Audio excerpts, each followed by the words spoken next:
नमस्कार, आप देख रहे हैं तेज खबर 24 और वक्त है खबरों का। उत्तराखंड के हल्द्वानी में गुरुवार को भड़की हिंसा की हैरान और विचलित कर देने वाली यह तस्वीरें सामने आई हैं। यहां उपद्रवियों ने न सिर्फ अतिक्रमण हटाने गए प्रशासन और पुलिस की टीम पर पथराव कर दिया, बल्कि पेट्रोल बम तक फेंके गए। हल्द्वानी डीएम ने इस हिंसक घटना में खुलासा करते हुए बताया कि दंगाइयों ने पुलिस वालों को थाने में जिंदा जलाने तक की कोशिश की है। हालांकि इस पूरे घटनाक्रम के दौरान पुलिस ने भड़की हिंसा पर काबू पाने के लिए बल का प्रयोग करते हुए लाठीचार्ज व हवाई फायर के साथ आंसू गैस की गोले भी छोड़े हैं। इस घटना में अब तक 2 दंगाइयों की मौत की खबर है, जबकि तकरीबन 100 पुलिसकर्मी व 60 लोग घायल हुए हैं। दरअसल यह हिंसक घटना उस वक्त हुई जब हल्द्वानी स्थित बलभूलपुरा में मस्जिद और मदरसे के नाम पर किए गए अतिक्रमण को पूर्व में दी गई नोटिस के बाद प्रशासन व पुलिस की टीम गिराने पहुंची। प्रशासन व पुलिस की मौजूदगी में जैसे ही अतिक्रमण गिराने की कार्रवाई शुरू की गई, तभी भीड़ की शक्ल में आए दंगाइयों ने विरोध करते हुए पत्थरबाजी शुरू कर दी। बताया गया कि दंगाइयों ने गलियों में पुलिस को घेरकर घरों की छत से पत्थर बरसाए और पेट्रोल बम फेंके। गुरुवार को हुई इस हिंसक घटना में अब तक 2 लोगों की मौत की खबर है, जबकि 100 पुलिसकर्मी व 60 लोग घायल हुए हैं। इलाके में फिलहाल कर्फ्यू लगाया गया है और दंगाइयों को देखते ही गोली मारने के आदेश हैं। मामले में हल्द्वानी से कांग्रेस विधायक ने इस घटना को प्रशासन की बड़ी चूक बताई है। उन्होंने कहा कि बिना लोगों से बातचीत किए बिना जल्दबाजी में कार्रवाई करने से हिंसा भड़कने जैसी घटना हुई है। इधर जिला कलेक्टर ने हिंसक घटना को दंगाइयों की प्री प्लानिंग बताया है। फिलहाल इस मामले में गिरफ्तारी की कार्रवाई शुरू कर दी गई है और अब तक कई दंगाइयों को हिरासत में लिया जा चुका है। ऐसे पूरा घटनाक्रम हुआ, किस तरह से देखते हैं, क्या माहौल ऐसा रहा कि इतनी बड़ी घटना हो गई?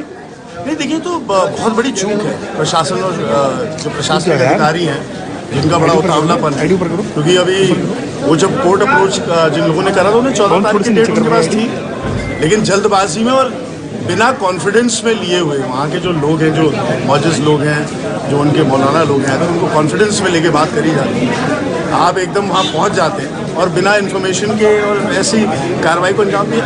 लेकिन अनुचित हुआ जो भी हुआ, आज आज़ादी के बाद से आज तक कभी हल्द्वानी शहर में ऐसा हमने कभी नहीं देखा। तो बड़ा काला दिन है, बड़े दुख का विषय है और बड़ा जो पूरी चीज़ हुई उसमें मेरे को बहुत दुख है। और जितने भी पुलिसकर्मी हो, आम जनमानस के जो लोग हैं, जिनको भी इंजरीज हुई हैं, जो भी परेशान है, मेरी संवेदना उनकी। विधायक जी, कार्रवाई वहाँ हो रही थी, लेकिन पथराव करना, आगजनी करना, इसको कितना सही मानते हैं? नहीं, बिल्कुल देखिए, हम तो अहिंसा में विश्वास करने वाले लोग। कोई तरीका होता है अहिंसा के रास्ते से सब कुछ मिल सकता है, तो हिंसात्मक कार्रवाई जो हुई है मैं उसकी घोर निंदा करूँ। आप क्या मांग करते हैं? नहीं, मेरी मांग है कि इसकी पूरी जांच हो कि इसकी जो शुरुआत हुई ये कैसे शुरू हुआ, और ये जो उतावलापन कुछ प्रशासनिक अधिकारी बहुत बड़ा अपने को समझते हैं और बिना, क्योंकि लॉ एंड ऑर्डर सबसे बड़ा विषय होता है प्रशासनिक अधिकारी, और आज उस विषय में वो फेल हुआ। क्या मुख्यमंत्री से आपकी बात हुई है? मेरी मुख्यमंत्री जी से 2 बारी वार्ता हुई।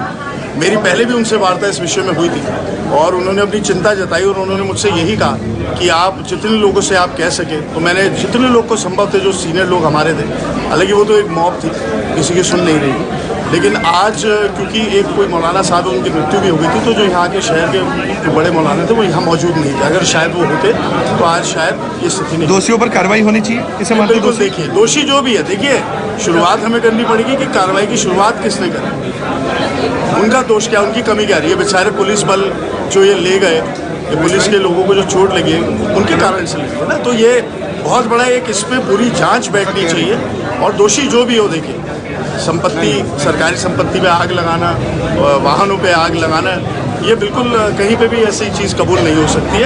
पीसफुली डिमोलिशन ड्राइव शुरू हुआ, प्रिवेंशन के लिए फोर्स लगाई गई, अतिक्रमण की कार्रवाई के लिए जितनी फोर्स रिक्वायर्ड होती है वो लगाई गई, लेकिन कुछ अराजक तत्वों के द्वारा अनप्रोवोक्ड, अनहार्म्ड, अनटच्ड तरीके से पूरी कार्रवाई होने के बाद भी बड़ी मात्रा में with in half an hour इकट्ठा होकर जो है हमारी जो टीमें हैं नगर निगम की, उन पर पहला अटैक किया गया पत्थरों के माध्यम से। पत्थर बरसाने शुरू करे गए चारों तरफ, जो छतें हैं उनके माध्यम से। मैंने आपको 30 तारीख की फुटेज दिखाई, किसी छत पर कोई पत्थर नहीं था। तो जिस दौरान ये सारी विधिक प्रक्रिया चल रही थी, जब हम सुनवाई कर रहे थे, माननीय उच्च न्यायालय सुनवाई कर रहा था, तो छतों पर पत्थर उस दौरान इकट्ठे करे गए। इसका मतलब इट वाज प्लान्ड कि जिस दिन भी डिमोलिशन ड्राइव होगी, हम उस दिन इस तरह से फोर्सेस को अटैक करेंगे, इस तरह से डिमोरलाइज करने की कोशिश करेंगे स्टेट मशीनरी को। तो पत्थरों का अटैक हुआ जब हमारी टीम पीछे नहीं हटी, हमने डिमोलिशन ड्राइव को जारी रखा, हमारे ऑफिसर्स ने।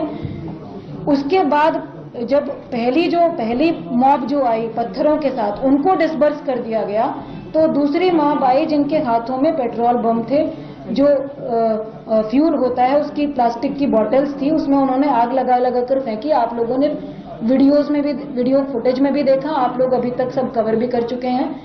ये फेंका गया, ये भी अनप्रोवोक्ड था, बिल्कुल प्रोवोक नहीं किया गया था। तब तक हमारी टीम ने किसी भी प्रकार का फोर्स इस्तेमाल करना शुरू भी नहीं किया था। They were busy in demolishing the structure.